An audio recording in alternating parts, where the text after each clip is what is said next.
My mom passed away. Oh, I see. I'm currently overseas.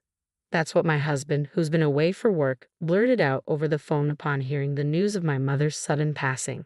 Not only was he not planning to return home, but he was also embarking on an overseas trip. I was stunned, but what unfolded 3 days later was even more surreal. His own parents passed away, and I couldn't reach him. The grim reality of being unable to attend his parents' funeral due to his decisions would soon haunt him. I'm Nancy, a 54-year-old homemaker. Our son, 20, recently moved out, leaving just Thomas and me at home. Our relationship started through a matchmaking effort by my late father and his longtime friend. They thought it fitting since we were both working at the same company and seemed compatible. It felt almost like an arranged meeting. We discovered shared interests in music and travel and quickly grew close. With our parents' encouragement, we married swiftly, blessed with a child, and enjoyed a harmonious married life. When our child turned 10, my father passed away after battling illness. Aside from that, our lives were relatively peaceful. However, there was one aspect of parenting that troubled me deeply. As a homemaker, our livelihood depended on my husband's salary, for which I was grateful. Yet he often claimed he was too busy with work, staying late into the night and arriving home just before the last train, when he came home at all. Some nights, a brief text saying, "I'll stay at the company tonight," was all I received. Many of the meals I lovingly prepared went uneaten. I wished he would inform me earlier if he couldn't make it home, and I questioned whether he was truly that occupied. My husband worked at the same company where my father once did. Despite my father's frequent business trips, he always made it home by nightfall or stayed overnight at work. With mortgage payments, raising our child, and daily expenses weighing on us, I couldn't voice my discontent loudly, knowing all our income came from his efforts. But his work shouldn't have exempted him from household responsibilities or caring for our child. My frustration grew as he consistently prioritized time with friends on his days off. The only glimpse our son had of his father was waking up to find him asleep beside him in the morning. Once our son began to speak, I realized he saw his father not as a parent but as a distant figure always absent from home. It felt overwhelming, like I was shouldering the burden of raising our child alone. I had confided this to my father once, but he dismissed it, insisting, "Thomas is doing his best at our company. Don't criticize your husband." Must I always support him unquestioningly? My father staunchly believed in traditional gender roles. My mother, in turn, would listen to my grievances and gently remark, "He doesn't understand the hardships of a woman," with a resigned smile. After my father passed away, my mother's vitality faded, and I felt I couldn't burden her with my complaints about Thomas. Though she often complained about my father to me, deep down, she loved him. I had hoped to emulate my parents' loving household, but despite outward appearances, ours was different. In truth, I yearned for mutual respect. Before I knew it, a decade had passed in much the same routine. Even after our son grew up and moved out, our daily life remained largely unchanged. One day, I cautiously expressed my feelings to my husband, who rarely paid attention to household matters.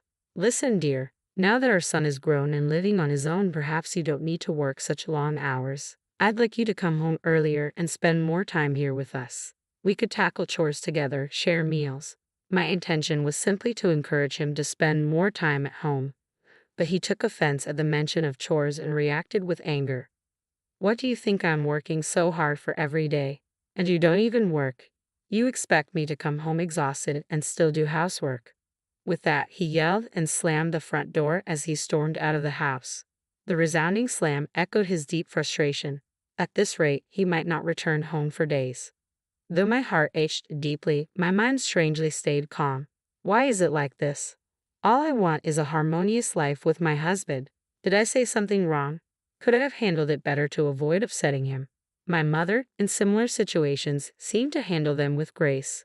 What's different between her and me? As I pondered, tears began to trickle down my face without my realizing it. 4 days later, my husband returned home. I'm sorry, I apologized to him. I wasn't entirely sure what I was apologizing for. I didn't feel like I had done anything wrong, yet I always apologized, and he always forgave me. This had become our routine way of reconciling. "Yeah, whatever," he said, but our relationship clearly deteriorated after that. Or perhaps it was just my dissatisfaction. Until now, I had always assumed fault and acted submissive. But this time, I couldn't feel that way anymore. I found I couldn't respect my husband. About a month later, while things remained strained between us, he dropped a bombshell. I've been transferred to Alaska. I'll be moving alone. My husband, who had grown increasingly distant, suddenly disclosed this news. Alaska, it's so far away. It feels like our hearts are already that far apart. All right, understood. Please take care. That's all I could manage to say. He packed his bags and departed for Alaska. In no time, I found myself alone in our once bustling home. It felt surreal that not long ago we were a family of 3 here. We had been married for nearly 30 years. I had soldiered on for our child's sake, but now that child was gone. Lately, it seemed divorces later in life weren't so uncommon. I wonder if we'll end up like one of those statistics. Just as I pondered this, my smartphone rang. It was my mother calling. Perhaps I could seek her advice on this matter. Perfect timing, I muttered as I picked up the phone. Hello, I'm Dr. Johnson from Chicago General Hospital. Am I speaking with the daughter of the phone's owner? A sinking feeling washed over me. Yes, I'm her daughter. Is something wrong with my mom at the hospital? Please stay calm. Your mother passed away recently due to acute heart failure. We need you to come to the hospital right away. Everything went black before my eyes. My mom is gone. Could there be some mistake? Just last week, she sounded perfectly fine on the phone. Hello? Are you still there? Hello? I'm sorry. I'm just in shock and confused. That's understandable. My condolences for your loss. I'll be there as soon as possible. Please tell me the address. I rushed to the hospital. At the reception desk, I provided my name and was directed to her room. Upon seeing her lifeless form, there was no doubt it was my mother. Facing the reality, the weight of her absence settled in. Until I arrived at the hospital, part of me hoped it was a mistake, that maybe my mom had just misplaced her phone, and someone else had a heart issue. It all feels so sudden. I hadn't even had the chance to thank her properly for raising me. Could you give us some time alone? I asked, and the nurse kindly left the room. That's when I finally let myself break down and cry. After gathering myself, I began to make arrangements for the funeral. Let's see. First, I need to reach out to the relatives and make arrangements. And I should also inform Thomas. I dialed my husband Thomas's number. He answered with a distant tone, and as I explained the situation, he simply replied, I see. Not just I see. The funeral is happening soon. I need you here.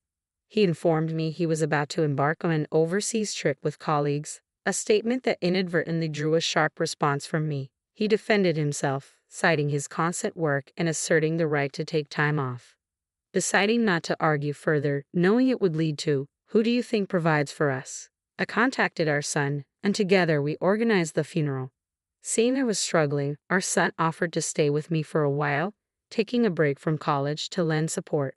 As soon as the funeral concluded and I hoped for a moment of respite, a call came from my husband's brother.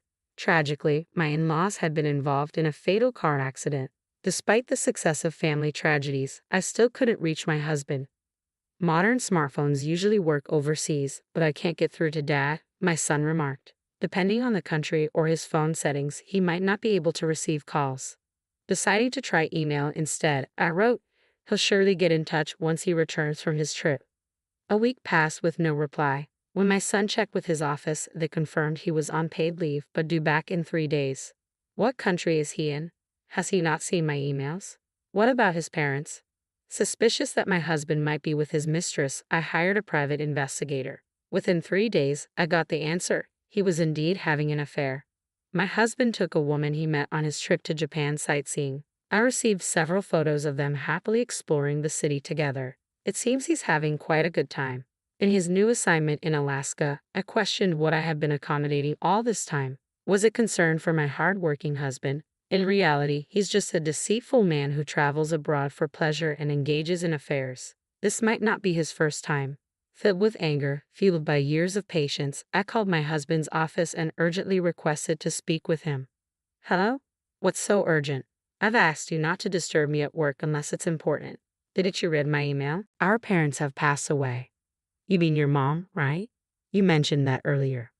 Are you still upset about it? I finally managed to take some time off.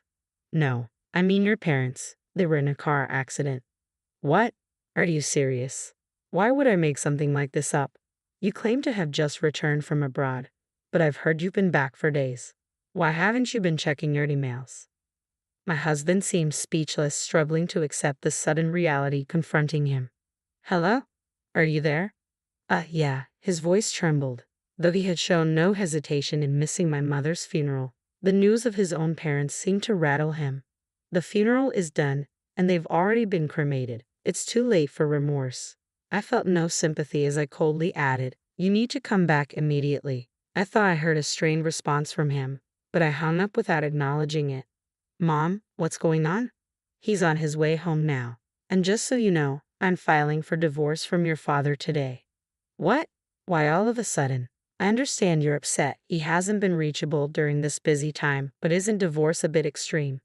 I laid out everything to my son. It was a harsh reality to burden him with, but he's an adult now. I believed it was better to be honest than to fabricate excuses.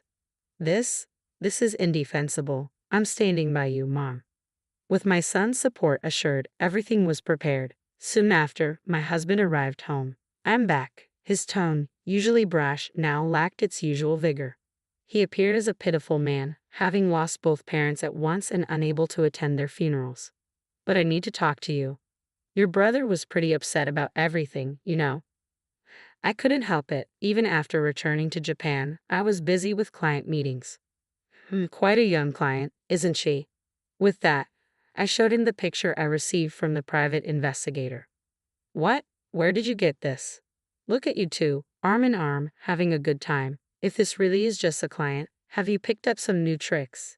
It seems like this isn't your first time. I dropped the bombshell, and the impact was immediate. So I've been caught, my husband admitted without hesitation. He must have realized there was no point in trying to deny it. I pressed on. You didn't even try to see your parents in their final moments, let alone mine. Shut up. You have no idea how stressful my job is. I work tirelessly to support this family. And yes, even you, who does nothing, aren't blameless. My husband showed no remorse, only defensiveness. You're despicable. I'm ashamed to call you my father. Let's end this. Let's get a divorce. I'll file for alimony later. Your personal belongings will be sent from this house via FedEx. I'll be relieved to be rid of a parasite like you. You'll get the standard alimony, but don't expect any more than that. I had thought I was doing everything for my husband, but had he really seen me as a burden all this time? What had I been enduring all these years? Considering the money he spent on his numerous affairs, I decided to claim $45,000 in alimony. Whether he could afford it or not, he paid it in one lump sum.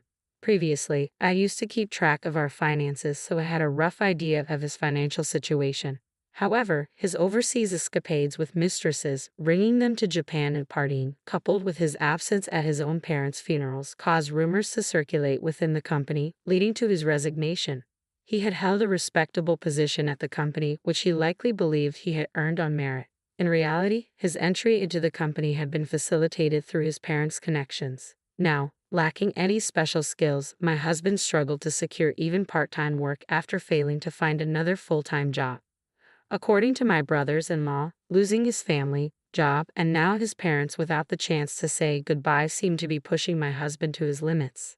He can't sleep without taking sleeping pills and is reportedly seeing a psychiatrist. I felt no sympathy whatsoever. My son, who had promised to stay with me during this turbulent divorce, returned home concerned about my physical and mental exhaustion. I think I'll live modestly with my son. Looking ahead, I probably should have saved the alimony, but I needed a change of scenery. So I've decided to take my first overseas trip with my son. After that, I plan to start working part-time. The thought of trying something new fills me with excitement. It feels like